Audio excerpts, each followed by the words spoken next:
जय माता रानी दोस्तों, आप सभी का बहुत बहुत स्वागत है आपके अपने चैनल राधा कृष्ण ऑफिशियल में।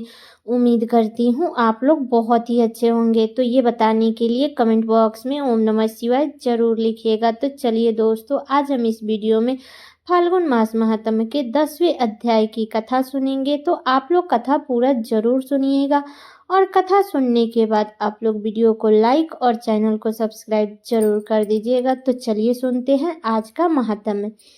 एक समय पृथ्वी पर लगातार 12 वर्ष तक भयंकर अकाल पड़ा। अकाल के समय न कहीं नभ पर बादल दिखाई दिया और न ही कहीं धारा पर हरियाली। सभी झीलें, तालाब, नदी, नाले सूख गए। समस्त सृष्टि में हाहाकार मच गया। प्राणी जल की बूंद बूंद के लिए तरस गए तथा भूख से निष्प्राह होकर के तड़पने लगे। इंद्र देवता को प्रसन्न करने के लिए लोग तरह तरह की प्रार्थना अर्चना करते, मगर मेघ थे कि गायब ही हो गए थे। किसान अपने सोने जैसे धरती के बंजर हो जाने के भय से हर समय प्रार्थना में लीन रहते थे। सूर्य अपने प्रकाश को जिसे अग्नि के रूप में धरती पर डाल रहा था, उससे से समस्त जीव जंतु अकाल मृत्यु को प्राप्त होने लगे। भयंकर गर्मी में एक किसान ने अचानक अपने खेतों में हल जोतना शुरू कर दिया। संयोग बस शिव और माता पार्वती भ्रमण करते हुए वहां आ पहुंचे। कमजोर शरीर वाले उस किसान को बंजर धरती पर हल चलाते तथा पसीना से लथपथ हुए जब माता पार्वती ने देखा तो उनका हृदय पसीज गया।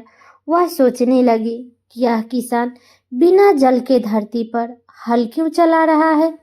जब तक अकाल की स्थिति है, हल चलाने का कोई उचित ही नहीं होगा। इस सोच में डूबी माता पार्वती से शिव बोले कि पार्वती, क्या सोच रही हो। तब माता पार्वती बोली कि देव, पिछले कई वर्षों से अकाल पड़ा हुआ है। बिना बारिश के इस बंजर धरती पर कुछ भी तो नहीं उगेगा। फिर इस किसान को क्या पड़ी है जो इस भयंकर गर्मी में धरती पर हल चला रहा है। इससे वह स्वयं तो परेशान हो रहा है तथा बेचारे भूखे प्यासे बैल भी परेशान हो रहे हैं। क्या इस किसान को लगता है कि वर्षा होगी। तब शिव बोले, नहीं, इसे कोई पूर्वाभास नहीं है कि वर्षा होने वाली है। अकाल के 12 वर्ष का समय व्यतीत हो जाने से इस बात का भी आभास है कि निकट भविष्य में वर्षा होने की कोई संकेत नहीं है। पार्वती ने शिव की बात काटते हुए कहा, फिर यह व्यक्ति मूर्खता क्यों कर रहा है। तब माता पार्वती की शंका का समाधान करते हुए शिव बोले, यह व्यक्ति मूर्ख नहीं है, इसे सब कुछ पता है। फिर भी यह हल इसलिए चला रहा है कि कहीं इस लंबे अकाल में निठल्ले बैठे रहने से वह हल चलाना ही ना भूल जाए। शिव का उत्तर पाकर माता पार्वती उस किसान के कष्टों के निवारण का उपाय ढूंढने लगी। माता जानती थी कि भगवान शिव जब भी अपना वर्षादायी शंख बजाते हैं तो वर्षा होने लगती है। तब माता पार्वती ने शिव से कहा कि प्रभु, किसान यह सोचकर कि कहीं वह हल चलाना ही ना भूल जाए, कितना कष्ट उठाकर हल चला रहा है, लेकिन आपने भी तो इतने वर्ष से अपना वर्षादायी शंख नहीं बजाया है। कहीं ऐसा ना हो कि आप भी शंख बजाना भूल जाए।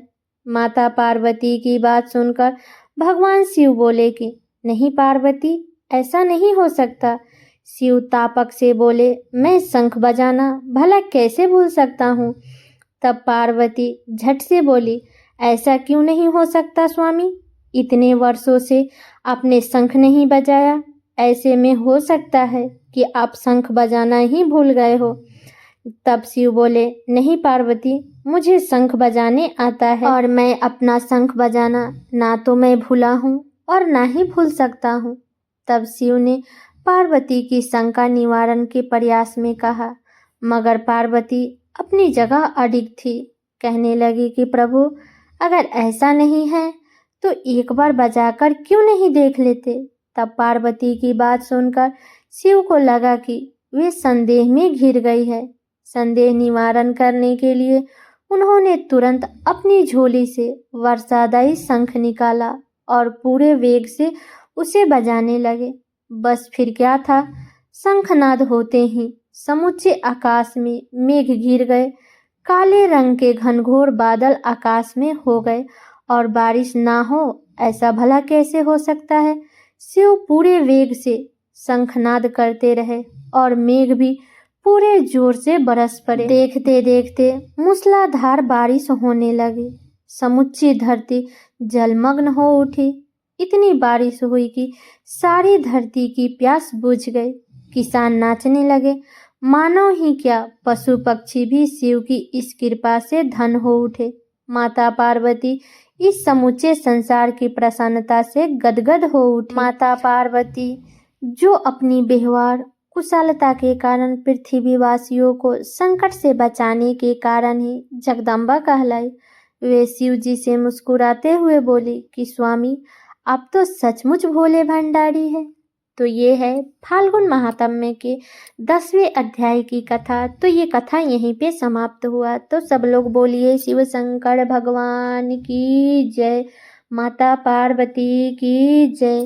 तो ये कथा मेरी यहीं तक का था। कैसा लगा ये कथा आप लोग कमेंट करके ज़रूर बताइएगा। चैनल पे नए आए हैं तो सब्सक्राइब कर दीजिएगा, वीडियो को लाइक कर दीजिएगा और वीडियो को शेयर कर दीजिएगा ताकि हर कोई फाल्गुन मास महात्म्य के इस अध्याय की कथा को सुन सके। तो चलिए दोस्तों, मिलती हूँ अगले वीडियो में किसी नए वीडियो के साथ में। तब तक के लिए नमस्कार।